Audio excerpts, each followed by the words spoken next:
Hola amigos, bienvenidos a un nuevo capítulo de Wine Groups. Esta vez nos vamos a entrevistar a Germán Lyon para hablar un poco de la Vendimia 2025.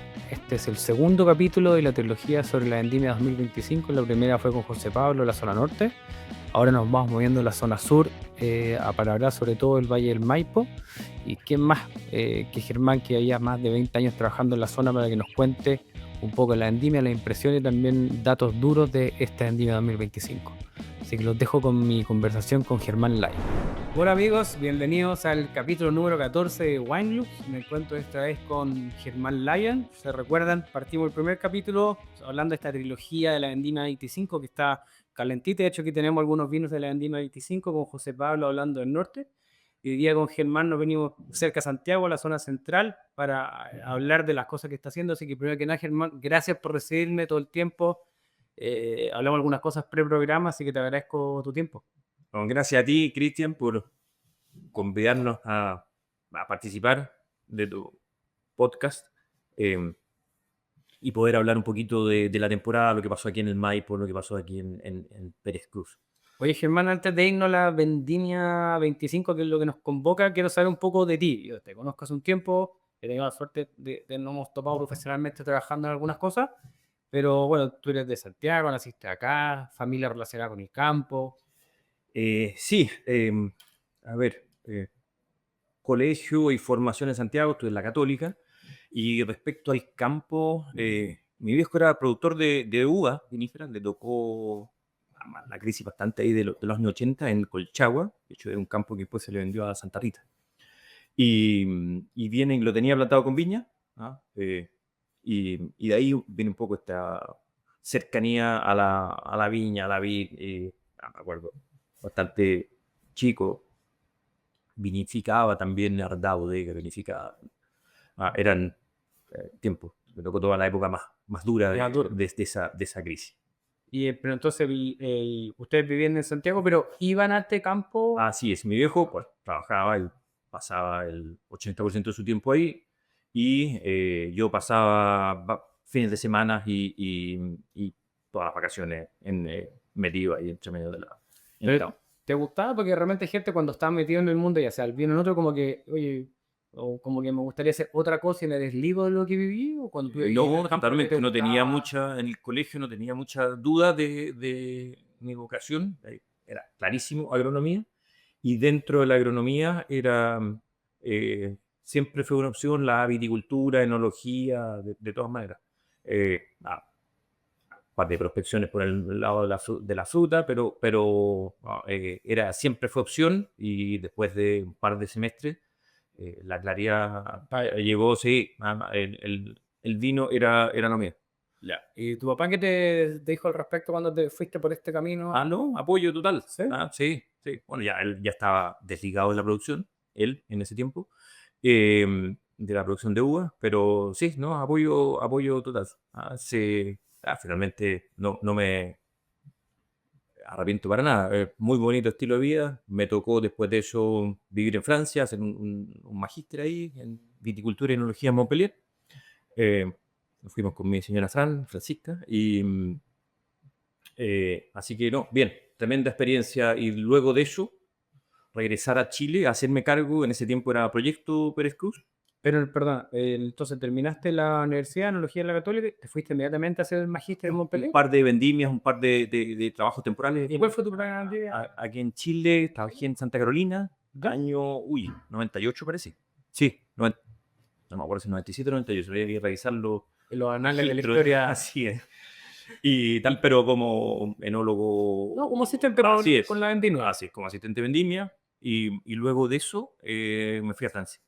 ¿Y qué tal la primera experiencia? Porque es distinto estudiar enología, bueno, tú estás ahí ligado un poco al mundo, pero a mucha gente le pasa que estudia enología o cualquier carrera y trabajar es súper distinto, güey. Hay varios que hacen vendimia y se dedican a otra cosa, que no es enología, porque no les gusta el día a día, cómo es la vida o no sé.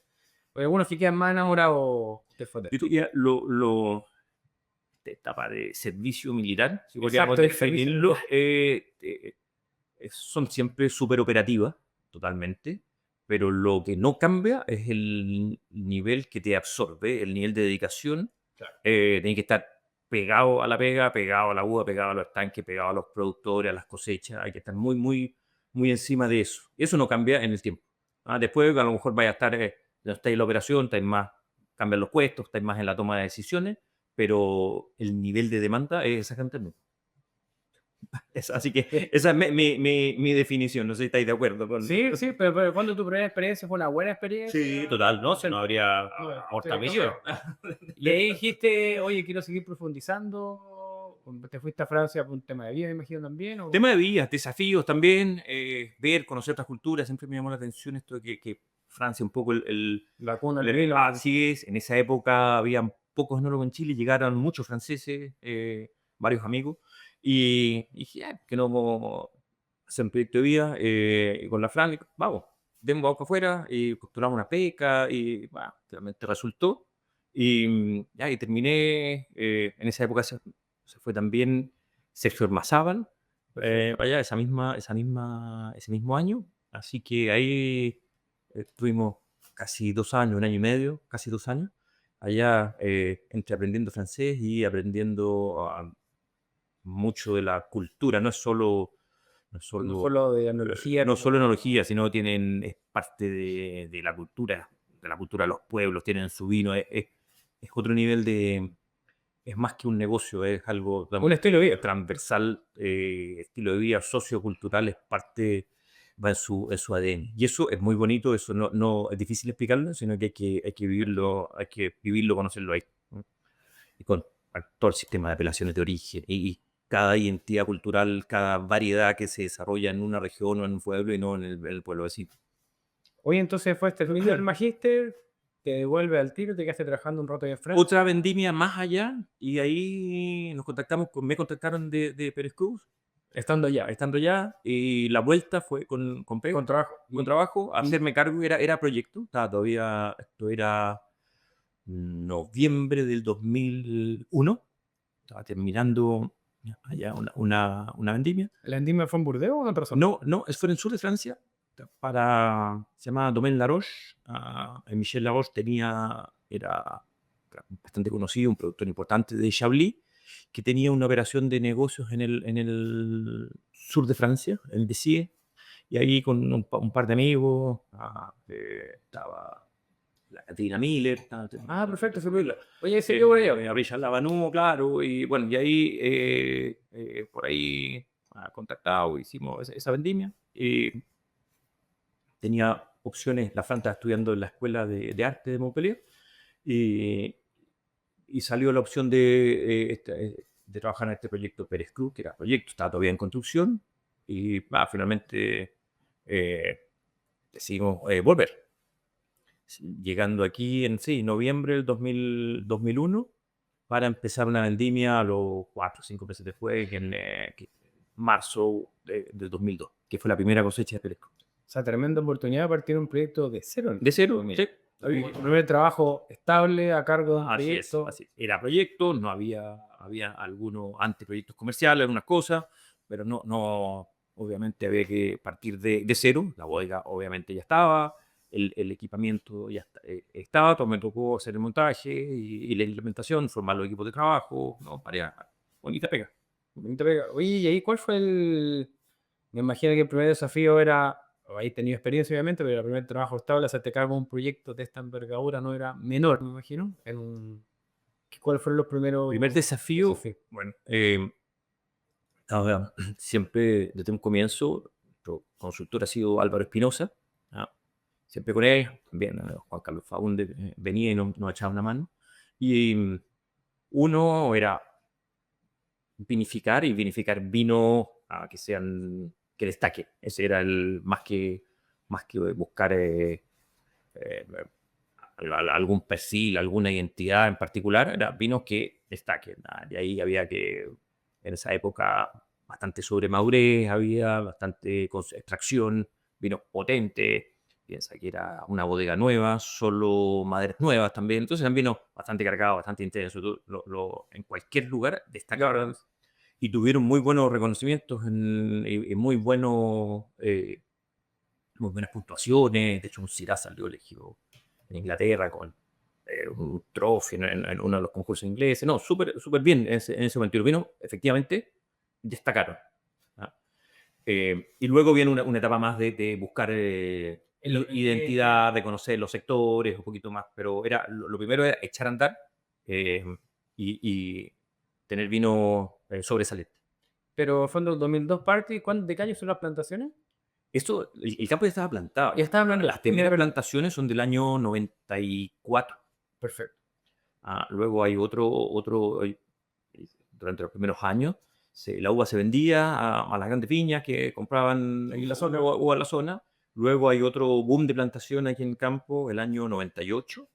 Y ahí la familia Pérez Cruz deciden tener su propio proyecto vitivinícola, ya con una masa en esa época eran del orden de 100 a 120 hectáreas de viña. Y deciden montar un proyecto vitivinícola con marca propia, con bodega propia, con todo. Y ahí comienza a dar forma, a nacer Viña Pérez Cruz como proyecto. Antes de eso, eran solo producción vitícola, Claro. siendo un campo, una propiedad que está en manos de la familia desde los años 60. Perfecto. En un comienzo pasa de un campo ganadero, principalmente de crianza, y en esta reconversión de agricultura, de opciones productivas, Andrés y José Tomás Pérez hacen las primeras plantaciones del año 94. Pero fueron las primeras 27 hectáreas. En su momento plantaron, era Cabernet Sauvignon, 20 hectáreas de Cabernet Sauvignon y 7 hectáreas de Merlot, que terminan, al igual que la mayoría de Chile, terminan no siendo Merlot, sino que terminan siendo Cabernet, y eso, bueno, historia conocida por todo el mundo. Y hoy día ya están en las 250 hectáreas. Hoy, hectáreas, ¿no? después de 25 años, estamos en 250 hectáreas, de las cuales hay del orden de 200 en producción. Nosotros constantemente estamos renovando entre el 4 y 5% de nuestro viñedo al año.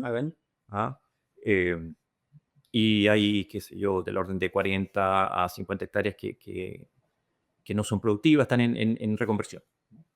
Eso dimos cuenta que en una primera etapa, con lo que hicimos, igual que muchos en Chile, los viñedos tenían un potencial productivo de calidad durante no mucho más allá de 20 años. Y hoy, con las plantaciones que estamos haciendo, y ya empezamos el año 2014, fue este proyecto de reconversión, en forma escalonada. Ya es todo plantado con Portigeto, en otro, con material certificado, en otro nivel de material inicial, esperando que puedan vivir 25, 30, si viven 30 años, lo que estamos haciendo hoy, yo me voy feliz. Por pago. Así es. Oye, Y eso debería ser. estoy ahí harto rato en la zona. De hecho, es uno de los puntos que es. Y por qué quería conversar contigo, aparte de tu expertise, porque, bueno, tú vives acá también cerca. Cuando uno habla también de la añada, los climas, hay una parte numérica que la vamos a conversar, pero también el hecho de estar y vivir en el lugar, yo creo que es súper importante para hablar de los distintos años, sobre todo el tiempo que lleva recorrido. Pero antes de eso, cuando uno habla de Maipo, es súper genérico. No nos vamos a meter en las dedos en este programa, en esto, pero hay distintas terrazas, distintos lugares de Maipo. ¿Cómo tú definirías y cómo tú separas el Maipo, donde están ustedes parados, versus los otros lugares de Maipo? Sí, bueno, yo vivo aquí a 8 kilómetros entre Alto Jahuel y Huelquén, a 4 kilómetros de Santa Rita. Aquí estamos a más o menos 10, 12 kilómetros de Santa Rita. A 8 kilómetros de aquí, más o menos en la misma posición, del camino Padre Hurtado hacia los cerros. A ver, me ha tocado, hacemos harto benchmark, comparamos, conversamos con gente, con amigos, enólogos de la zona. Como tú bien dices, me toca vivir y ver cómo funciona. Yo veo Maipo, bueno, la clásica división, no sé, Maipo Ande, qué sé yo, Maipo Costa, Maipo Central. Sino, enfocándonos aquí en esta parte del Maipo, la parte más de la Andes, yo siendo súper más o menos simplista, podría ser de la Ruta 5, o no, lo opinión que de la Ruta 5 hacia la cordillera. ¿Ya? Después hay diferencias de altitud, hay diferencias de temperatura, hay muchas cosas, pero siendo súper simple es el cuadrante que va, para mí, no sé, desde río Mapocho, Otasenco, hacia arriba. Eh, y ahí yo distingo 5 grandes barrios, uno que ya hay varios que están en vía de extinción, se lo está comiendo el pavimento, Sí. ¿no es cierto?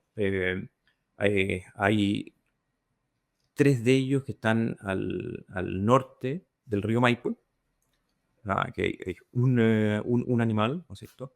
Que ahí tenemos la quebrada de Macul. Allí voy a irme de norte a sur, a la quebrada de Macul, donde hay 3 productores que tienen su estilo y identidad y su estilo. Estoy pensando en Cauceño Macul, estoy pensando en Domus Aurea, estoy pensando en Aquitania, ¿no? Que tienen sus características y en mi cerebro, en mi tanto degustación, y yo creo que ellos funcionan con una lógica más o menos en común. Claro. Luego nos movemos unos 5 o 6 kilómetros hacia el sur y vamos a encontrar Puente Alto.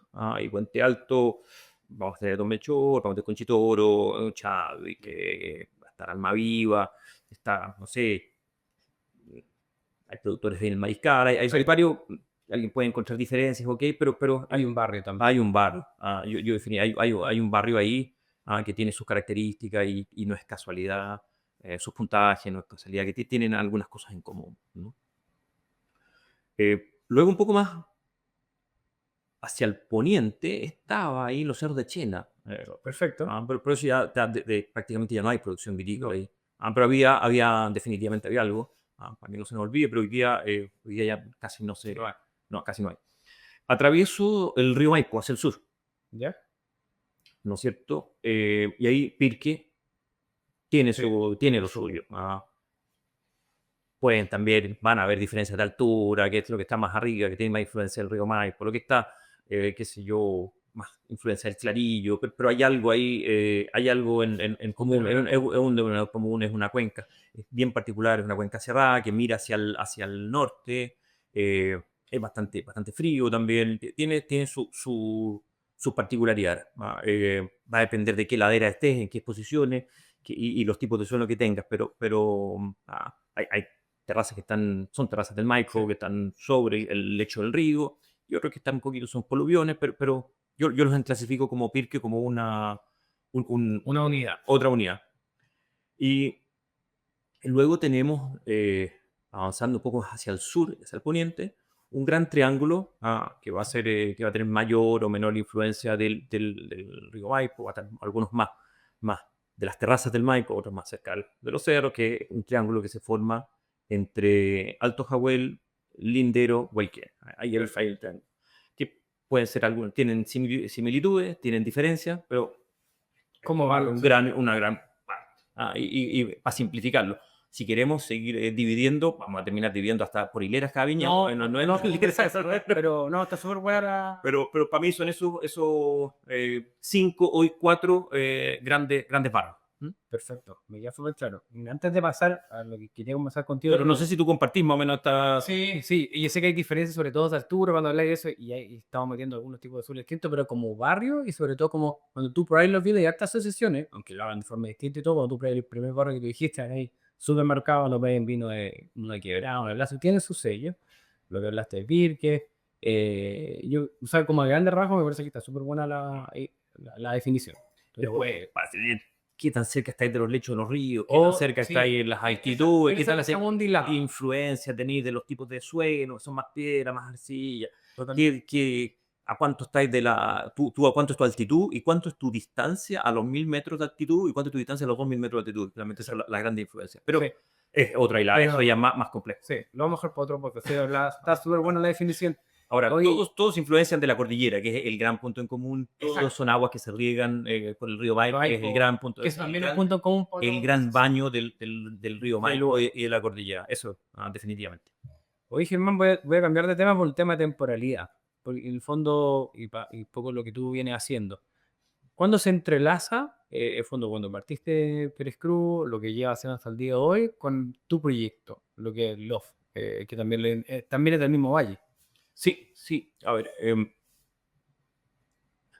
desde un no comienzo, pero en mis inicios aquí, se me presentó una oportunidad de tener un proyecto paralelo, que finalmente fue un proyecto que no prosperó. ¿Ah? La familia Periscope me dio la oportunidad y me dio todas las facilidades para tener este proyecto chiquitito, paralelo.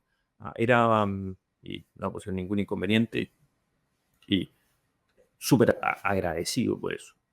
Y ese proyecto se llamaba Sigla, el vino, que era era un vino que Sí, hacíamos lo probé perfecto. entre, Con varios enólogos, ¿no? entre cuatro enólogos. Estaba la Cecilia Guzmán, de Eras de Pirque, estaba José Pablo Martán, en ese tiempo él estaba en Chocalán, estaba Pierre Vialá, que fue quien nos unió, francés, tremendo amigo, y yo. Y estos cuatro enólogos hacían este vino, que eran, cada uno aportaba sus mezclas, aportaba algunos de sus vinos, algunos teníamos uva, otros no, y por ahí ese fue el origen como enólogo de Pérez Cruz, teniendo un proyecto paralelo. Finalmente ese proyecto no prospera. Quizás fuimos un poquito adelantados a los tiempos. Después se puso bastante de moda hacer vinos a 4, 6 u 8 manos, como dirían los cocineros. Eh, y aparecieron otros proyectos en otras partes del mundo, en Argentina, qué sé yo. Pero no prosperó porque tuvimos una posición de marca de un tremendo doctor francés, la apelación Margaux, Chateau Rosan Segla, que su segundo vino era Segla. Entonces fue alcance nombre, la opción nacional. No dio para dar mucho más pelea, no dio para... Yo me acuerdo de la etiqueta perfecto. Me acuerdo el vino lo probé en el norte por José Pablo, cuando se cambió Tamaña después. De todas maneras. Me acuerdo perfecto. Y de todas maneras.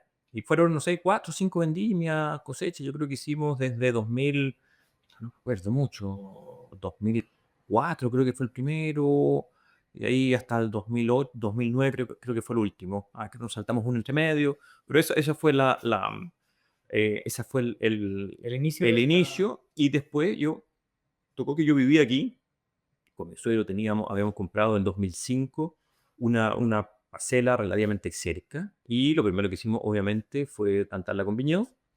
Entonces yo me topo con este proyecto Sigla declinando en 2010, 2011. Yo tenía mis uvas, en ese tiempo yo vendía la uva, en donde tuve la opción de, en 2012 hicimos la primera vinificación, totalmente para autoconsumo. Hicimos 3 barricas, eran 900 botellas. Y así como nace también este proyecto paralelo, Los, que hoy día ya tiene casa, bodega, está bien un proyecto chiquito y bien armadito, y que también funciona. Ya, hizo Son 3 hectáreas de viña, de donde vivimos, vive mi suegra, está la bodega, algo bien es bien bonito. Suerte de concepto, estar ahí. concepto un poquito, bien europeo, yo diría, de como atendido por los dueños. Trabaja mi suegra, trabaja la Fran, tiene su taller de cerámica, ahí yo me entretengo haciendo los vinos, trabaja mi cuñado, todo bien familiar. Así ¿Y que ese es Cabernet Syrah? es Cabernet y Syrah. Perfecto. Y ahí sacamos 3, 4 etiquetas. Oye, vamos a meternos en tema directamente. Lo que nos convoca. Claro, ¿verdad? nos convoca, pero Cosecha 25. cosecha 25, ahí, pucha, sigue José Pablo también. Claro, realmente cuando uno ve las cosechas, sobre todo los enólogos, y cuando sobre todo te vaya a niveles más comerciales, a las cosechas se van mucho en las sensaciones. Hoy, pucha, porque en febrero fue cálido, bueno, el año fue cálido, no tengo idea, el invierno llovió mucho, da lo mismo, como te quedas con sensaciones, pero a veces poco con números. Y de repente uno comete el error de quedarse con las sensaciones y como que vais, siempre las añadas se van tildando, porque tenéis que poner el nombre, fría, cálida, buena, mala, y a veces no es tan así. ¿Ya? ¿Tú cómo viste la vendimia 25 de la parte técnica y sensaciones? También te voy a preguntar. A ver.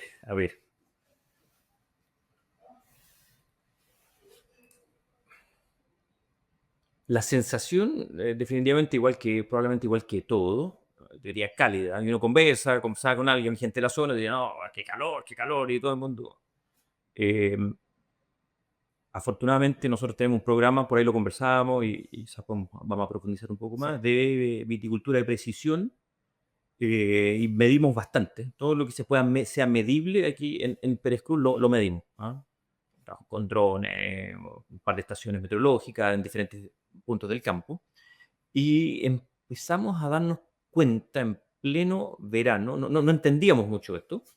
Sí observamos que la pinta fue bastante más temprana, que veníamos de un año de pinta bastante tardía, y tuvimos una pinta casi un mes antes. Entonces, obvio, La primera luz. la primera luz, calor. Pero empezamos a ver, a revisar las temperaturas, revisar de días sobre 33 grados, y no era tan caluroso como pensábamos. Entonces, y empezamos a disectar a dividir esta cosecha, a tratar de entenderla. Lo mismo que hicimos el año pasado, fue justamente, es la antípoda a la cosecha 24. Todo el mundo quedó con la sensación de una cosecha fría, Claro. la cosecha 24, pero finalmente tuvo un marzo tórrido. Sí. O sea, yo te podría decir que el verano 24 hubo más días sobre 33 grados que el verano 25. Aquí en... Acá, sí, Bueno, obvio. bueno, volviendo al tema 25, era tanto así que dije, no, estamos con un problema en la estación de calor, sea mal la estación, porque hace mucho calor. Pues este inconsciente colectivo que todo el mundo te dice que hace calor, y fuimos a la otra estación meteorológica y no. Revisamos hoy día con Agromet, te puedes revisar estaciones de la zona, tampoco. Cuadrada. Cuadraba. Hacía sentido para las típicas desviaciones, un poquito más, un lugar un poquito más cálido, pero más o menos las tendencias eran exactamente las mismas. Y eso nos dio una cosecha, como te comentaba, nosotros a modo de entender y simplificar las cosas, dividimos los primeros 3 meses en un estado vegetativo y vemos su acumulación térmica en estado vegetativo que va de octubre a diciembre. Y luego la acumulación térmica de verano, que de ciclo reproductivo, ya cuando principalmente asociado a todo a los fenómenos, al fenómeno de pinta y todo lo que ocurre después de eso, post pinta o maduración. Y ahí vimos que primavera súper cálida. Y está archicorrelacionado la acumulación térmica con la pinta. O sea, la planta, lo que hablaba, no se equivoca mucho, está correlaciones, a veces muchas publicaciones de fisiología de la vid, que la pinta ocurre por acumulación térmica. Entonces, al tener una primavera cálida, tuvimos una pinta bastante más temprana. Sin embargo, las temperaturas estivales fueron bastante en línea con, te diría, promedio. Un año promedio. No son frías, lejos de ser frías, pero es un año promedio.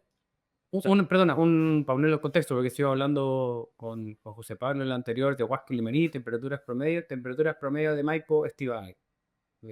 Puta, las tengo aquí, pero vamos a tener el mes más cálido, es enero siempre. Sí, ¿ya? Y vamos a tener temperaturas del orden de la media máxima de enero, debe fluctuar entre 31 grados. Perfecto. En eso, sí, este año, enero fue 31,4, esa es la media, 31,2. Hay años más cálidos, qué sé yo, vamos a tener, no sé, el 20 tuvimos 33, pero Atender. temperatura máxima de enero a 31. Y un dato La que media máxima. el pluviometría un año promedio, más o menos acá en tu zona, en este viñedo. A ver, es bien, los promedios son bien engañadores, porque la década pasada, ¿no es cierto?, fueron promedios del orden de, si sacamos, dejando fuera el año 2016, que fue el año del niño, yo te diría, el niño Godzilla, fue terrible. Dejando fuera ese año, la pluviometría promedio es de 200 a 230 milímetros. De la década pasada, la década anterior, del 2000 al 2010, sobre 500, 450. Y estos últimos 2 años, nosotros llevamos aquí 500 algo, sí. Entonces, Es difícil. es muy difícil. Yo diría que el clima, la principal característica es que se está haciendo impredecible. Fíjate que tenemos 508 y 508 el 2024. Y para esta cosecha son 530, 23, 24, 508, 24, 25, 538. No sé. Sí, es difícil hablar. Pero más o menos. Y se ve, o sea, ahí tenemos en Cuno, o sea, la viña sufre mucho menos, o no sufre, se ve con suelos más lavados en invierno. Aquí hay un efecto de la salinidad, de la conductividad eléctrica del agua terrible y de los suelos que en épocas de sequía son aguas, el agua de Maipo es un agua rica. Sí, bueno, nuestro pillero que ustedes trabajan se riegan. Independientemente de que se rieguen, yo creo que no hay nada que reemplace, si estás de acuerdo conmigo, una buena lluvia de invierno. Eso no se reemplaza. Lo que está en tu lado los suelos, cuando partís con ese tanque lleno, de ahí, aunque venga un verano torre, vais con un botiquín mucho más amplio para lo que es. Si Totalmente. partís seco, es muy duro. Muy duro. Aunque riegues, en el fondo. No es lo mismo. No es lo mismo hacer riegos invernales, que en algún momento tuvimos que hacerlo. No es lo mismo que tener una buena lluvia invernal, partir con, qué sé yo, el mes de septiembre ya con 400 milímetros adentro que han caído. Es maravilloso. Asegura producciones, asegura crecimiento. Es otra carrera la que se corre.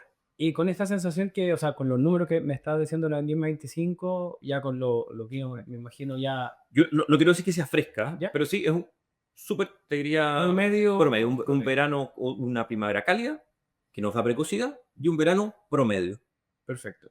Y eso que viste después vamos a hablar del detalle, de hecho, en las copas que tenemos acá, pero a nivel general, ¿cómo viste los vinos 25? Es una pregunta. Y, pucha, siempre se habla de repente que hay variedades, bueno, no sé si era un experto de eso, pero como que expresan o no de cierta forma, son más resilientes. ¿Cómo lo que mayormente trabajan ustedes, ya sea el campo y lo que es venta, es carne suya? Sí, claro, aquí el ¿Cómo el Cabernet 75, Sauvignon 80. es una variedad que sufre con los estreses de temperatura? ¿Cómo se comporta el Cabernet? A ver, hay varias cosas. La década pasada, yo te diría en general, sufrieron los cabernet aquí en la zona. Eh, a ver, este año en particular, y siempre ayuda cuando hay producciones menores. Siempre lo menor nos ayuda a tener, un poco para responderte como veo yo, son vinos ricos, profundos. eh, la acidez, y lo se ve aquí en las copas, muy en función de la fecha de cosecha. Creo que fue una vendimia muy de estar cerca y atento en etapas tempranas, cerca del viñedo, ver cómo estaba evolucionando la madurez. em, y en ese sentido, eh,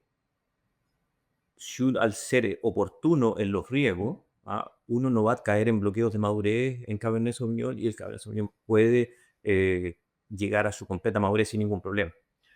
El Cabernet Sauvignon sufre, sí, igual que cualquier variedad de uva, mucho menos que el Merlot, de todas maneras, indudable. Y tú te dirías que estando plantado sobre algún portainjerto adecuado, que pueda darle mayor capacidad de exploración de raíces, va Resistir más. a persistir mucho más. eh, y allí no me atrevería a decir que en esa combinación con el portainjerto adecuado, te diría que no sufre. O sea, acá tenemos eh, viñedos que salen con no más de 3 riegos en la temporada, plantados sobre portainjertos que toleran la sequía, y vemos la capacidad de exploración. Hay veces que regamos con precaución para estar protegidos si viene alguna alguna ola de calor. La semana siguiente estoy hablando de riegos totalmente estivales de verano, en primera semana de enero, segunda semana de enero, prepinta, para no cometer un error. Y, pero son en condiciones que no llegan a niveles de Cholander, que no llegan a lejos de estar en un estrés. Con el menos 12, se mantiene bien ahí y progresivo, y mucho el menos 9 o 0,9, y a pesar de estar en periodos estivales, y salen como te digo, con 3 riegos, estamos hablando de aportes de agua, salen, no sé, 200, 250 litros por kilo uva, así de aporte hídrico, que es bastante bajo. Con patrón, perdón, a pie franco requiere bastante más. Ahí lo del sufre, creo que puede ser. Sí. Oye, Germán, hablando un poco lo mismo, bueno, ustedes trabajan y siempre lo han hecho, por lo que entiendo, no sé si estoy equivocado, ustedes tienen este concepto de trabajar con la uva del campo. Generalmente lo compran fruta, me imagino que van, y eso lo vienen haciendo hace bastante tiempo, por lo que entiendo. Entonces hay un tema que se conversa harto, lo hemos conversado también nosotros, claro, cuando te toca, que podemos hablar del cambio climático, creo que estamos todos de acuerdo que existe, pero que hay variaciones, y está difícil ver cuál es un año promedio, por lo que recién hablamos. Al no tener la opción, entre comillas, por una imposición propia, me imagino que se puede, pues, si un año puedes comprar fruta de otro lado, mezclar lo que sea, tú estás trabajando con esta misma materia hace bastante tiempo. Y para pensar en el cambio climático, ¿qué empezaron a hacer? Y se han hecho varias cosas para decir, oye, ¿cómo nos vamos a preparar? Porque la idea es trabajar con lo que tenemos acá, bueno, cómo definir plantaciones, variedades, sistemas, cómo diferenciamos para lo que viene. Súper buena pregunta. Si me hubiera preguntado esto mismo hace 10 años atrás, te hubiera dicho, no le veo mucho futuro a esto. Hoy eh, hemos hecho mucho en mediciones para priorizar riesgos. Tenemos todo un programa de viticultura de calidad o viticultura de precisión que nos permite ver con cámaras infrarrojas, ver la temperatura, literalmente temperatura y De acá, del follaje, que es un indicador de si está afiebrada la viña o no, si está haciendo fotosíntesis o no. Eso por parte, y eso te permite, si bien no te dice cuánto regar, pero sí te dice a quién regar, te vale. permite priorizar las alertas. Eso fue clave en la década pasada cuando teníamos bastante menos dotación y tuvimos bastante menos dotación hídrica. Eso por un lado. Lo otro lo tocamos en el punto anterior. Creo que la llegada del uso de patrones por injerto, en particular, soy un tremendo fan del por injerto de Paulsen. No sé si lo de Paulsen, otro tremendo patrón por injerto. eh, Creo que a esta zona le da vida útil a la viticultura por 30 años más sin temores y equivocar. Digo 30 años más, que pueden ser 60, porque espero que las plantaciones que estamos haciendo ahora vivan. Sí. Es un portainjerto súper resiliente que le entrega el vigor que pueden tener a veces, que puede faltar en algunas condiciones a Cabernet Sauvignon, condiciones muy estresantes, sobre todo considerando que estamos hablando de toda esta región en mayor o menor medida, son suelos Cabernet Sauvignon que están plantados sobre piedra, donde hay una baja retención de humedad. ¿Ah? Las diferencias van a ser el suelo agrícola va a ser de, no sé, de 20 hasta 80 centímetros, pero de ahí hacia abajo, en gran parte en esta zona vamos a encontrar principalmente piedras, ricas. Y eso, Paulsen con su potente capacidad exploratoria, creo que es una tremenda herramienta. Luego de eso, seguimiento hídrico de todas maneras, y luego de eso, manejo de follaje. ¿Cuándo partieron con el cimiento hídrico más, entre comillas, más en serio ya a este nivel de...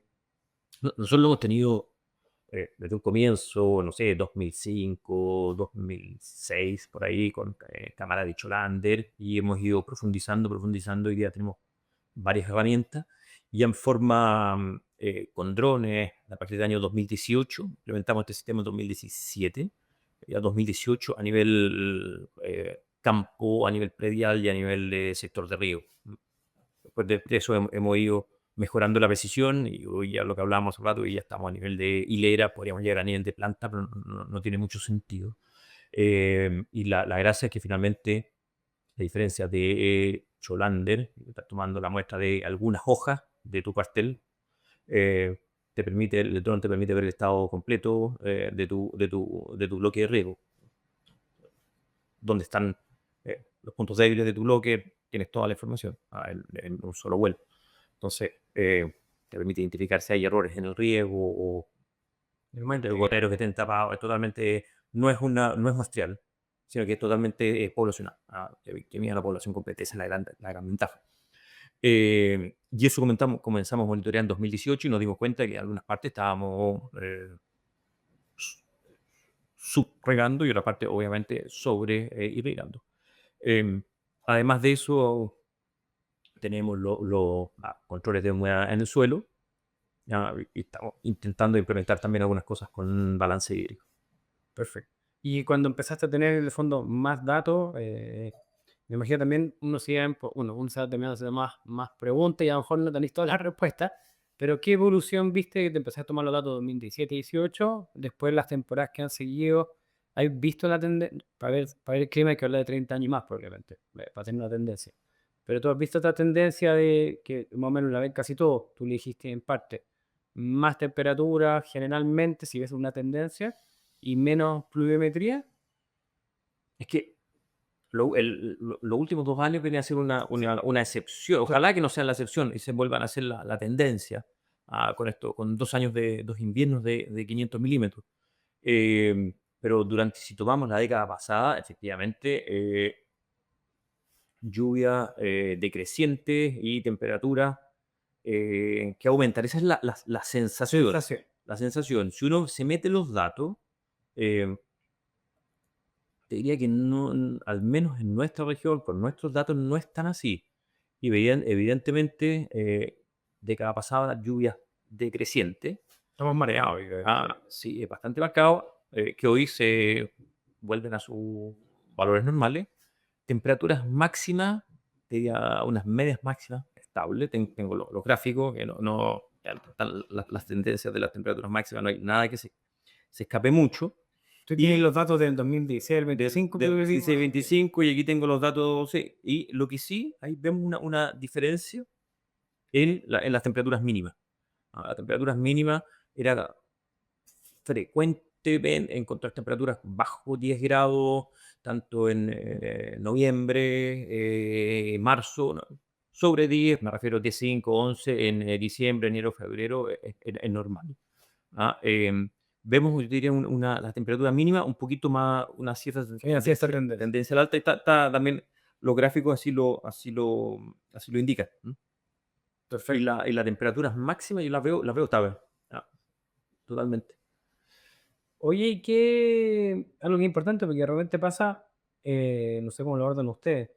De repente, claro, uno se pone a medir y tenía un montón de datos, ¿no es cierto? Pero después, bueno, ¿qué hacemos con los datos? Bueno, hay un tema también desde que viene el tema de presupuesto, equipo, procesar y tomar decisiones. No es tan lineal, pues pasar de repente lo toma datos y ya ni siquiera me está acordando para qué lo estaba tomando, en el fondo.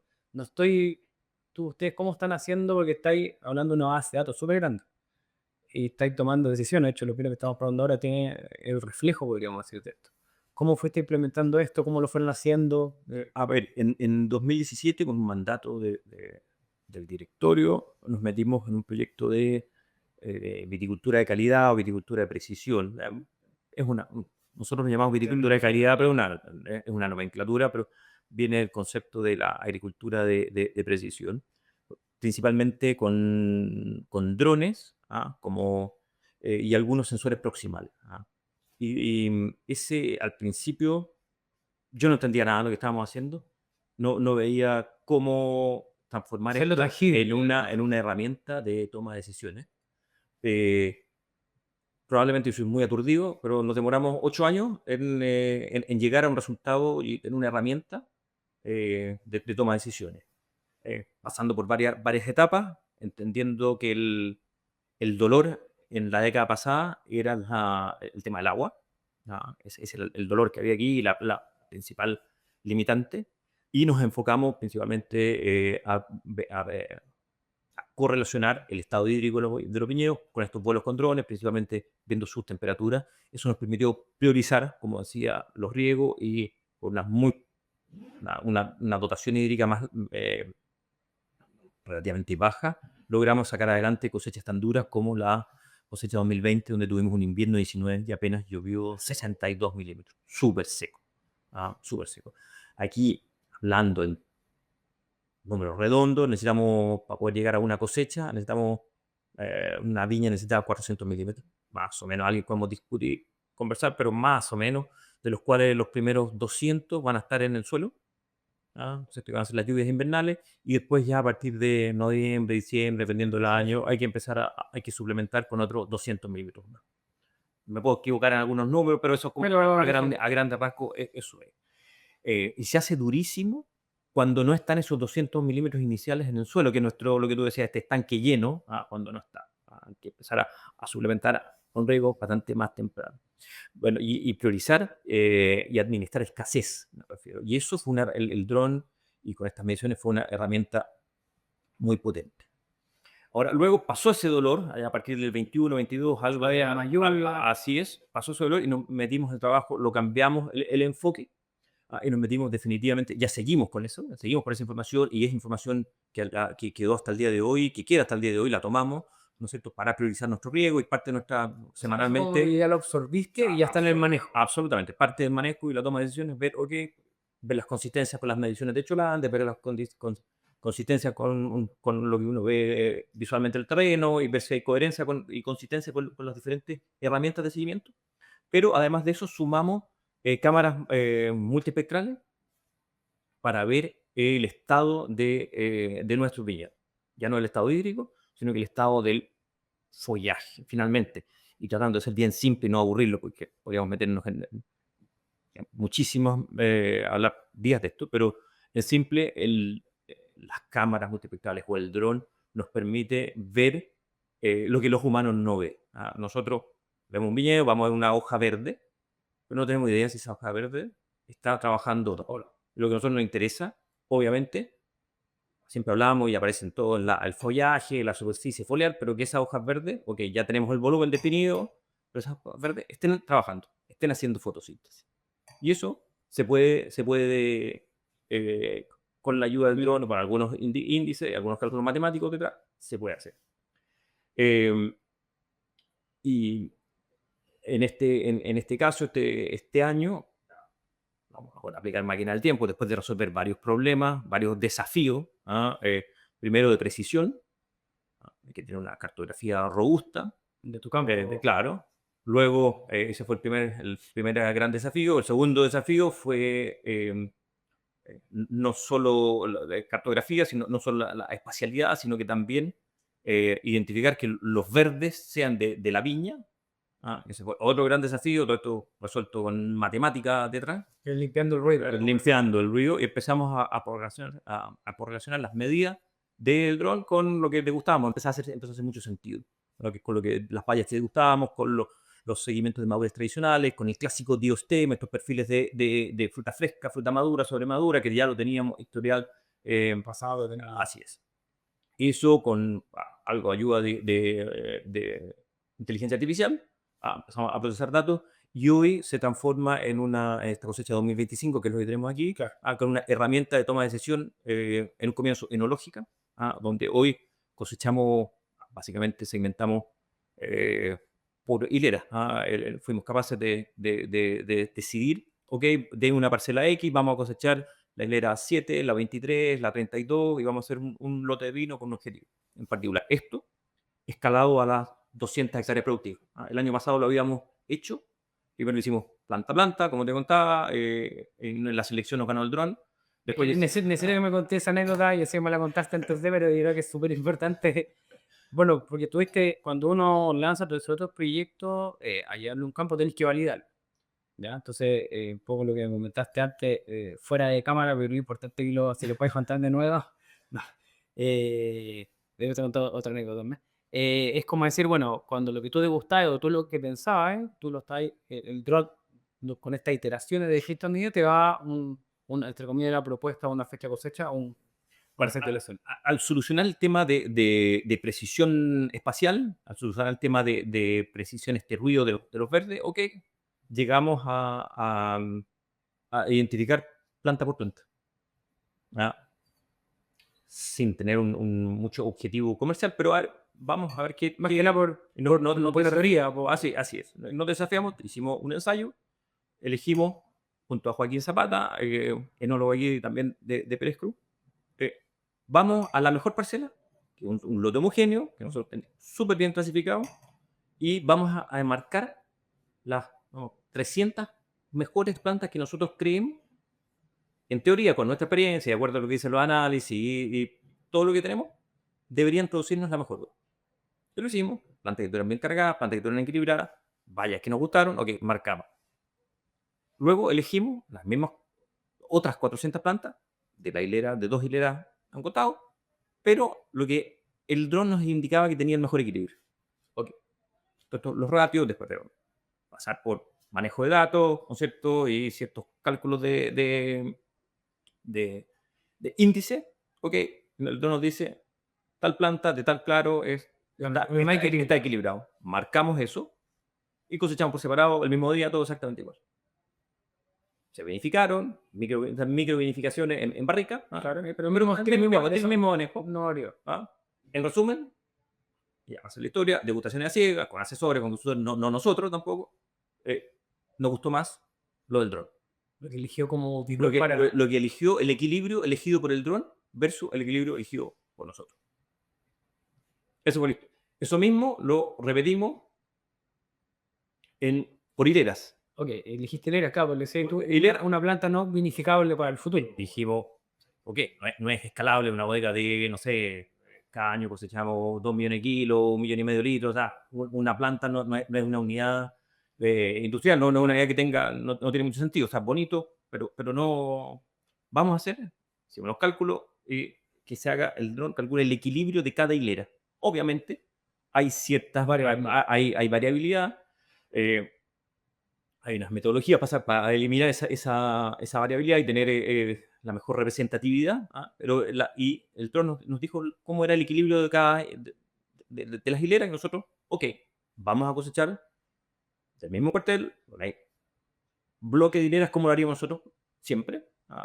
Típico instrucción de cosecha, ok, parta de la piedra para arriba, la piedra para abajo, típica instrucción de campo que marcáis tus polígonos, ya de aquí para arriba va para tal estanque, listo, ok. Lo hicimos así. Y al lado, el dron eligió sus hileras que tenían el mejor equilibrio. Pasó la máquina. Unía ya pasó con nuestro bloque, nuestro polígono, la máquina. Pasó la máquina por la hilera. Elegían matemáticamente por el dron. Vinificación separado, todo cosecha el mismo día. De nuevo, degustación a ciega. Ganó el vino con las hileras elegidas por el puerto. Nos dijimos, chuta. Algo hay. No hay azar aquí, no hay azar. Y es así, como ya está cosecha 2025, el desafío fue, ok, ya sabemos que algo hay, una tremenda herramienta que nos permite finalmente reconocer la heterogeneidad del viñedo, escalémoslo a toda la propiedad. Y así como este año, 2025, cosechamos toda la propiedad y en particular todos nuestros Cabernet Sauvignon, eligiendo, segmentando por hilera. En el campo nos querían matar desde un comienzo, pero con la ayuda de los teléfonos, GPS en las máquinas, una tablet de maquinista, un par de capacitaciones, todo bastante fácil, bastante intuitivo, bastante amigable. Logramos implementar esto con un éxito bastante bien satisfactorio y siempre con el objetivo de reconocer esta heterogeneidad en los vinos. En los vinos, y aquí hay 3 muestras, es la misma parcela, casi 6 semanas de diferencia de cosecha, y vimos un poco los vinos hablan por sí solos, se entiende estos diferentes equilibrios más débiles, nos van a dar a vinos un poco, como lo vimos aquí, de cosechas tempranas, vinos se madura más temprano, se aprueban bien. Y vinos de muy buena acidez, con notas bastante maduras. Luego pasamos por algo más intermedio, que es bien conocido, y finalmente encontramos uvas que permanecieron más tiempo colgadas en la planta, quizás con un poquito más de graso, pero con un perfil un poco más especiado. O sea, hay varias paradojas que se derriban aquí con esto.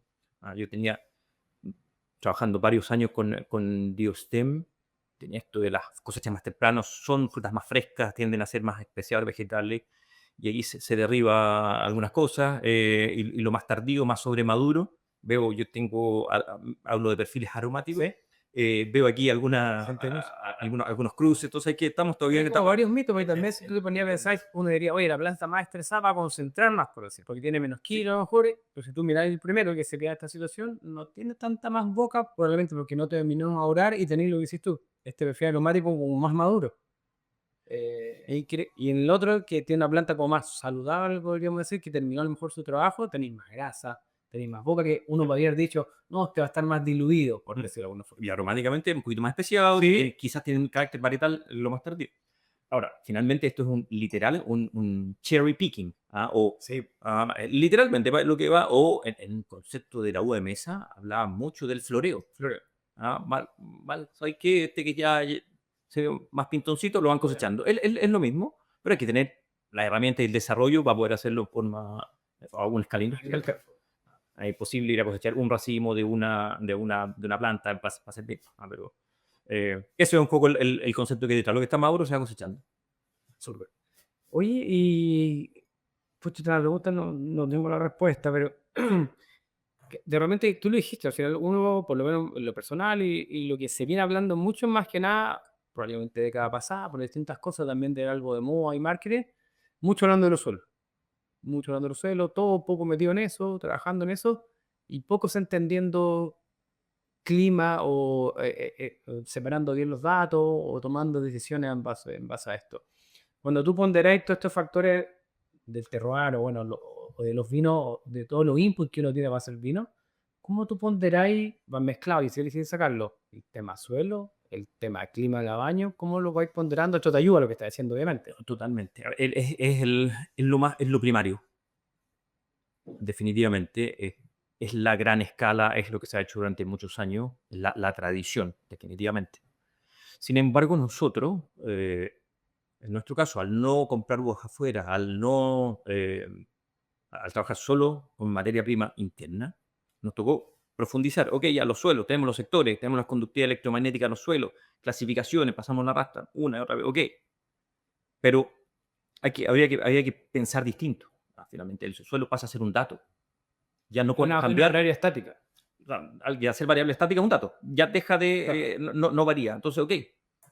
Vamos a entender lo que sí varía, cómo funciona sobre este suelo. ¿Qué pasa en estos suelos en años cálidos? ¿Qué pasa en estos suelos en años fríos, en años temperados, en años lluviosos? ¿Cómo son, ok, estos diferentes datos, pero cómo se comporta la vid? Y ahí entra este proyecto de viticultura de precisión o viticultura de calidad, ¿ah? Que nos da la, nos da nos permite identificar el comportamiento de nuestro viñedo sobre un suelo dado en una temporada. ¿Ah? Yo el clima lo interpreto, no tengo mucho más que hacer, interpretación de datos, tratar de hacer la lectura de la añada, como conversamos hace un rato, a los primeros 3 meses va a ser vegetativo, ok, no va a dar precocidad o una pinta más tarde, más temprana, un dato tremendo de precocidad. Después pasó la pinta, el clima va a definir la calidad de esa uva, principalmente. Si hay lluvia, no hay lluvia, si hay sol, olas de calor, no hay olas de calor, vamos a cosechar uvas más, quizás más deshidratadas, menos deshidratadas. Esa interpretación climática, sin embargo, el real estado de la vid, no lo estamos viendo. Su estado hídrico está haciendo, ¿no? Vemos hojas verdes, lo que te decía anteriormente. ¿Están haciendo esta hoja fotosíntesis? Finalmente, la fotosíntesis es la piedra angular de todo. O sea, cualquier molécula que veamos aquí adentro, en algún momento, Tiene que ser producido. a través de la glucosa, de la fotosíntesis. O sea, una antociana, cualquiera. O sea, esa es la piedra angular. Entonces, ver cómo está funcionando es bastante fisiológico, bastante latero y menos glamoroso, pero entender eso, y para eso hay que tratar de pensar como si uno fuera vid. ¿No? ¿Qué es lo que pasaría en una vid en esta condición? Perfecto. Oye, vamos a preguntar. Es bien, Sí, medio volado, medio pero conceptual. sí, pero tiene una parte, ponte tú, por lo menos yo creo, cuando uno cosecha, ponte tú, uno más que el tema analítico, que la silla lo que puede gustar, no solamente la valla, uno cosecha el estado de la planta en el minuto. En la foto que le sacaste cuando cosechaste. Si la planta a lo mejor estaba con la hoja ya no verde, media amarilla, cuando tú cosechaste una planta que no estaba ya probablemente activa. Entonces, claro, la cosecha no es solamente la degutación de la valla, es el estado de la planta como un todo. Que esa relación un poco es como tú tomas una foto en un minuto. La pudiste haber tomado bien, antes, justo te pasaste. Pero es una foto del estado en viñedo de la planta. Yo creo que estoy muy de acuerdo en eso, que es un todo. Y ya está un poco. Hay varios paradigmas que se han caído con eso. Un tema, por ser lo que vimos, una parra de forma estresada, concentra menos porque no trabaja. Eh, bueno, varias cosas. Los bloqueos de madurez son fatales. Y sobre todo se está viendo cada vez más, por la antonovía, se hace más evidente con estos picos de temperatura en la parte estival, que es donde está la barra más expuesta, podríamos decir, y tú lo ves cualitativamente lo que. Esos picos de temperatura en post-pinta te definen definitivamente esta foto. Esta foto la de tener en colores, en HD o en blanco y negro, que es la que tú dices, esta foto que uno va al momento de decir una cosecha, te lo van a definir, esas condiciones. Es dramático cómo depende una uva de la condición climática post-pinta. Después uno puede tratar de atenuar un poco con riegos, con algunos manejos, pero hagas lo que hagas, va a estar definido por su ADN, va a ser esa condición climática. Oye, Germán, si, no en tanto detalle, pero ¿cómo tú caracterizarías las últimas 5 años? Un poco le pregunté también a José Pablo el anterior. 25 en términos está, en temperatura fue promedio, lluvia fue bastante más que años anteriores. ¿Cómo la definiría y después hacia atrás?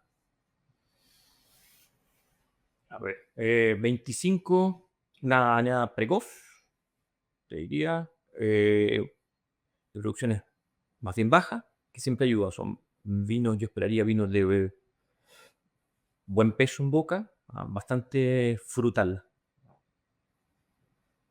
24 fue más tardío, sin embargo, no, los vinos no se perfilan como años tardíos Ya, por las temperaturas de verano. perfecto. Si bien fue una pinta a comienzos, mediados de febrero, pero el periodo de pinta a cosecha fue más corto y con bastante temperatura. El perfil, te diría también, es de vinos maduros. Eh, 23, bastante promedio a cálido también. 22, que no se habla mucho porque una ola de calor, pero yo lo considero anex frío, me gusta mucho. ¿Te gusta Sí, 22? 22 me gusta, 21 también frío. Pero es engañoso porque 21 es un frío, si uno ve los números, se engaña, porque es un frío asociado a una lluvia que hubo aquí el 29 de enero. Viernes 29 de enero caen 60 milímetros, aunque fue un poquito más difícil y desafiante para las uvas más precoces, que ya tenían que ya estaban en pinta, pero las uvas más tardías, Carmener, Cabernet Sauvignon, y en particular los lotes plantados, los sectores plantados sobre suelos de piedra que drenaron bien, se enfrió. Los puso en el refrigerador un poquito más arriba. Así es, cambió esta lógica de la madurez, una maduración un poquito más lenta, que siempre ayuda a esta precisión, a encontrar el enfoque más preciso de esta foto que tú decías de la cosecha. Me gusta 23, me gusta también, te diría, bueno, buenas añadas, sin, eh, sin sobresaltos ni extremos, ni para nada. Por ejemplo, 16 fue muchísimo más desafiante, Sí, pues, muchísimo más desafiante. 2020 por el tema hídrico fue muchísimo más desafiante, yo diría. Son añadas con sus matices. Estos particulares, estos últimos 2 años, 24, primavera muy fría, pinta tardía; 25, primavera muy calurosa, pinta más temprana. Esas lecturas había que tenerlo claro. Pero el resto, teniendo esa información, bastante atento a la jugada siempre con los riesgos. Eso hay que estar ahí con la boca cerrada y tratando de estar. Mira, Sí, oye, un poco, preguntas entre comillas más personales, pero son pocos, yo creo que un poco con todo lo que hemos hablado, son pocos, por lo menos en Chile, yo creo que más común en Europa, trabajar en una viña varios años, que ya son casi más de 20, vamos para los 25, si no me equivoco, no estoy haciendo cálculo. Pero 20, sí, 25 años, desde el año 2000, sí. eh, si- 24 vendimios. siendo que en otros lugares, no, yo mismo de cambié de 6, 7 años y no sé, termina cambiando. Generalmente es raro ver ciclos más de 10 años en la industria, por lo menos en Chile. Ves a Europa y generalmente el enólogo parte ahí y termina casi. Y después viene casi que el hijo del mismo enólogo a tomar el mando. Que debe tener cosas muy malas, a lo mejor, no lo sé. Pero como yo creo que te ha ayudado mucho lo que estamos hablando, estos proyectos más a largo plazo. Generalmente el vino es a largo plazo. Yo creo que no siempre en Chile se toma así desde partir tomando datos, procesarlo, llegar ya hay 8 años intentando entender. Entonces, los periodos en el vino, en 5 años, uno no entendió nada, creo. Entonces, yo creo que para ti como profesional, ¿cómo hay sentido bueno, el respaldo también de poderlo hacer y tener la oportunidad de hacerlo? A ver, hay varios aspectos. Primero hablar por lo personal, después de la empresa. Eh, en lo personal, estar 25 años en un lugar requiere ser bastante automotivado, Claro. y ser bastante inquieto y querer ser, sí, buscar estar en una constante búsqueda. De lo contrario te vas a aburrir. A mí me pasa eso, me gusta estar desafiándome, estar aprendiendo, me gusta estar conocer, me gusta conversar, discutir temas y abordarlos con datos duros, con datos irrefutables. Y eso te mantiene constantemente conociendo, aprendiendo. Cada vez tu lugar lo vas manejando de mejor manera. ¿Ah? Todas estas herramientas que estamos hablando finalmente te entregan más conocimiento en menos tiempo. ¿Ah? Sí, sí. No me cabe duda que los antiguos franceses y la gente que lleva 100 años observando su viñedo con menos herramientas, simple observación, tiene el mismo conocimiento y no me cabe duda. Sin embargo, esto de meter drones, meter tecnología, te permite Acelerar el avanzar más proceso. rápido, acelerar tu curva de aprendizaje. Y eso me encanta, me fascina y me apasiona. O sea, este año parecía cabro chico con Como juguete primera nuevo, vendible. como primera andila, tal cual, haciendo esto y poder escalarlo a la propiedad completa. Es muy significativo. Es muy, no es tan común, porque No, muchos porque proyectos se quedan ahí en el piloto. finalmente, y la mayoría trabaja en su vino todo, que es el que te construye la imagen. Porque no están las herramientas para escalarlo a la propiedad completa. Sin embargo, este proyecto te permite subir todo tu portafolio, dar un Un salto salto de completo, desde abajo hacia arriba. tu portafolio completo. Lo que es muy bonito. Bueno, luego trabajar 20 años, finalmente, en la empresa, finalmente es consistencia. Y la familia Pérez Cruz tiene esa visión de largo plazo, empresas que tienen una visión definitivamente que van más allá de los clásicos tiempos de rentabilidades cortas y cosas por el estilo, sino que fijan un objetivo y ese objetivo va definitivamente a largo plazo. Iremos evaluando en el camino, por supuesto, cada 5 años, cada 3 años, lo que corresponda, haciendo las correcciones, pero son proyectos a largo plazo. Y trabajar, es decir, son siempre las mismas uvas, o los mismos viñedos, o la misma propiedad, el mismo equipo técnico. Joaquín ya trabaja conmigo hace 8 años. Entonces, finalmente hay Hay un fiato. hay un fiato, hay un traspaso de información que va permeando en el tiempo. Y eso se traduce en consistencia. Ah, ah. Finalmente, la consistencia lo agradece un consumidor. Finalmente, no hay nada más incierto que una compra de vino, porque cambian de productor a productor, el mismo productor cambia de año a año por las condiciones. Pero cuando tú logras disminuir esa dispersión, finalmente comienzas a construir una marca. Y tu marca se empieza a transformar en un clásico, porque es lo mismo de esto. O sea, la gente ya espera lo que va a obtener. O sea, cuando veo el Pérez Cruz en la línea, yo ya sé lo que. Te puede gustar, no te gustar mal, que para asado, no sé, eso es otra cosa. Pero cuando alguien pide un Pérez Cruz y ya lo ha probado, va a tener más o menos lo mismo. Y eso hace que transformarse en un clásico, y los clásicos trascienden las modas. O están siempre de moda, no sé cómo quieras. De su mover de las dos formas. Un clásico está haciendo, en diseño, hay un libro que decía, los clásicos están siempre de moda. Buena puña, pero yo te cuento mucha razón, ¿eh? Y veo mucho los vinos de usted. Hay que machuca, estar tratando de martillar, de que en un momento empezás a pegar al clavo. Te vas a martillar los dedos, vas a echar a darle la tabla, si te puede quebrar el martillo, pero en algún momento empezaste a darle el clavo. Y fluye. Bueno, yo creo que lo que estamos jugando hoy día, yo creo que es como una prueba de esta pega. Yo había conversado contigo de Río, sobre todo, cuando tú me ayudaste, viste un par de datos de Río que conversamos, pero no estaba al tanto de lo último que estaba haciendo con los drones, el tema de esta cosecha diferencial. Miren, la pregunta que se le hice en la anterior y se la voy a hacer después que viene, pero yo creo que me la respondiste, pero se me puede dar un matiz. A veces, y te lo digo de forma personal, pero y esto siempre lo que he grabado, un enólogo que trabajó, que hice en Diego Manuel Francia, me decía, pucha, realmente los mejores vinos salen los años más difíciles. Y decía, ¿por qué vos? No, porque realmente tú un año tranquilo, estás como muy relajado, se te pasa como que viene todo tan bien, oye, la madurez es perfecta, no hay lluvia, pero cuando viene una presión, te empezás a cuestionar, oye, va a llover, ¿qué hago? ¿Se ha hecho antes, después? Y como que lo hayan, entre comillas, más complicado, de repente hay resultados muy buenos por un factor también humano de que tenéis que estar más atentos. El hecho ahora que ustedes están midiendo mucho más, te obliga, o sea, año bueno o malo, pero lo vais viendo con más tiempo. Yo creo que eso también te ayuda a eso.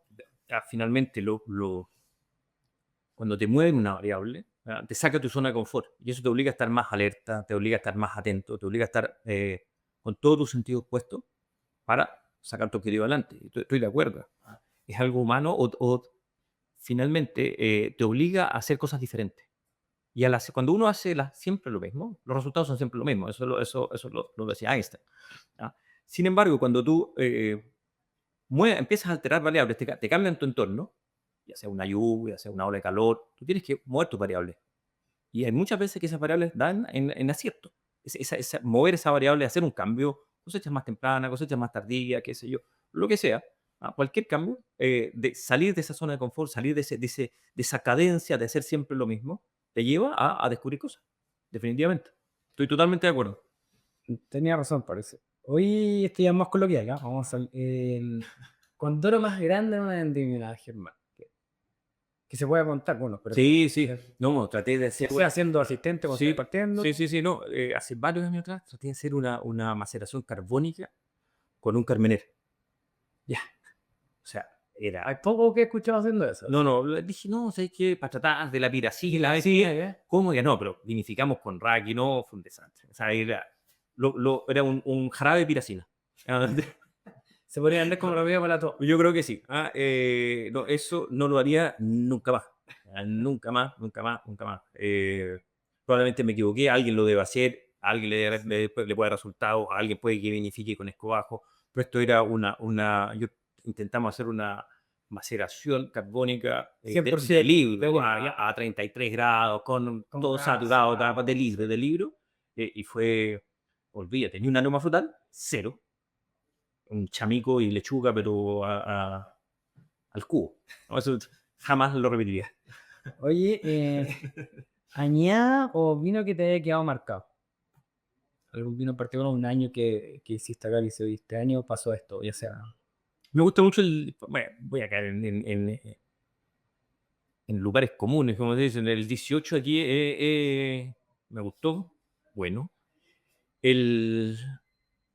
Añada mía personal, ya no. No por lo que. Sí. Y no por lo que quizás el resultado puede ser discutible, pero sí por lo que aprendí, sí por lo que fue con dolor salir de esta zona de confort, el 2016. 2016 Fue fue, purísimo. Bueno, fue aparte, fue un duro, punto de inflexión. Yo creo que fue un fue punto de inflexión en duro, la fue, industria. fue duro. Fue una cosecha fría, fue una cosecha, aquí cae en una lluvia el 15 de abril, otra lluvia el 25 de abril, una cosecha más encima abundante. Entonces, año frío, año abundante, siempre se retrasa la madurez. No, eso fue un desafío profesional de ser el año que, junto con este 2025, con esto que estamos viendo aquí, que yo creo que yo más he aprendido eh, a leer el año. Algunas cosas lo jugamos y cosechamos antes de la lluvia. Me acuerdo, yo recién en esa época había descargado la aplicación IR. En ese tiempo venía con pronóstico a 21 días. Y ya aparecía un frente mal tiempo, no sé, el 1 de abril ya venía un frente mal tiempo en 3 semanas más, 2 semanas más. Esto es típico, no Te cae, no le creo, creo. no, ¿qué saben estos noruegos el posible? Porque aparecía y aumentando. Ok, cosechemos. Y hicimos mucho esfuerzo. El equipo acá, que son casi todos los Cabernet, quedaron un par de Cabernet Sauvignon retrasados. No, estresamos al máximo. Los Carmener, obviamente, no lo alcanzamos a cosechar. Y hubo las uvas que quedaron después de la segunda lluvia, después recibimos otros 120 milímetros, 10 días después, el 24 o 25 de abril, un día sábado, cuando se sale el mapucho en la costanera, eh, ahí al frente de Costanera Center. No, ya lo que pasó después, historia conocida, pero aprendizaje, con dolor. Durísimo. Sí. Y este año, disculpa, este año 25, por todo esto, dar un punto de inflexión, te diría en esto, llegar a escalar y ver resultados de 7, quizás yo soy muy aturdido, pero 8 años trabajando y metiéndole números al principio sin saber hacia dónde íbamos, y ya transformarlo en una herramienta de toma de decisiones enológica. Hoy ya está siendo una herramienta de toma de decisiones vitícola, de monitoreo impresionante. También una gran conocimiento adquirido y aprendido este. Esto puede ser difícil, ¿no? Zona del mundo o variedad que tengas pendiente por trabajar. Hoy dices que me gustaría darme un gustito. Esto es ciencia ficción, ¿ah? Cualquier lugar, una variedad, o aquí mismo hacer una variedad nueva, o ir a otra zona del mundo a servir. Si tuvieras que elegir. ¿Seguro? Sea Michael. Grecia, Santorini, aséptico. 200 metros la playa. Me parece perfecto. Ese sería mi uva blanca y yo no naranjo mucho. Ese sería mi... Oh, perfecto. No, me parece una respuesta perfecta. Mira, capaz coincide con la segunda pregunta, ¿no? Y para decir lo que no me gustan, así que no. Oye, Pero ese, no sé, será muy... no, me parece perfecto, güey. No está mal, ¿eh? No está mal, lo meto. Tenéis la foto de Liz. Capaz que me respondan lo mismo, pues, ¿cómo ves a Germán y a Pérez Cruz en día mismo? ¿O cómo te gustaría? De todas maneras, más viejo. O sea, inevitable, güey, pero sí. Inevitable, no. Chuta, no sé. Yo creo que Pérez Cruz estamos entrando en una etapa de consolidación. Ahí tienen que ver con lo que dije anteriormente. De la consistencia. De la consistencia de los vinos, de este trabajo desde la base hacia arriba. Creo que eso hay que irlo consolidando nosotros nos va bien en las ventas, pero consolidando los precios, consolidando los canales de distribución. Creo que podemos dar un paso más allá en líneas de más arriba. Creo Sí. que hemos sido súper fuertes, entregamos muchísimo nuestras líneas de entradas, y no son tan de entradas, son vinos de sobre 10.000 pesos, que se venden súper bien. Sí, me gustaría En la pirámide de arriba. sí, ir hacia escalar un poquito más, profundizar un poquito más. Ya estamos trabajando gracias a este proyecto de viticultura de calidad, segmentaciones. Tenemos también el trabajo con drones nos ha permitido identificar las parcelas más trabajadoras.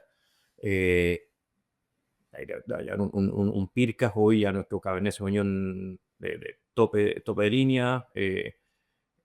Ya lo empieza a reflejar, se empieza a ver los resultados. Pero no me cabe duda que los mejores Cabernet Sauvignon de Pérez Cruz todavía no se han hecho, gracias a esta herramienta, o van a empezar a aparecer de aquí a un par de años más. Me parece perfecto.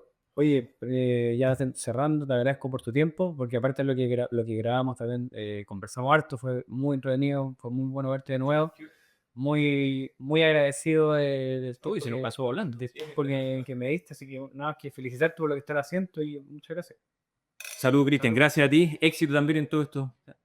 Nuevos rumbos que hay estado, y también no sabía o sea, te había visto de paso por ahí en Instagram, el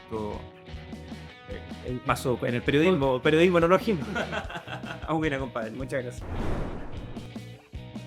Bueno, amigos, espero que hayan disfrutado este capítulo. Muchos datos de la Vendimia 25, sensaciones, pero mucho dato duro, temperatura, 10 grados, súper interesante lo que está haciendo Germán, y también un poco cómo ir leyendo y mejorando un poco la información y por ende la calidad de los vinos.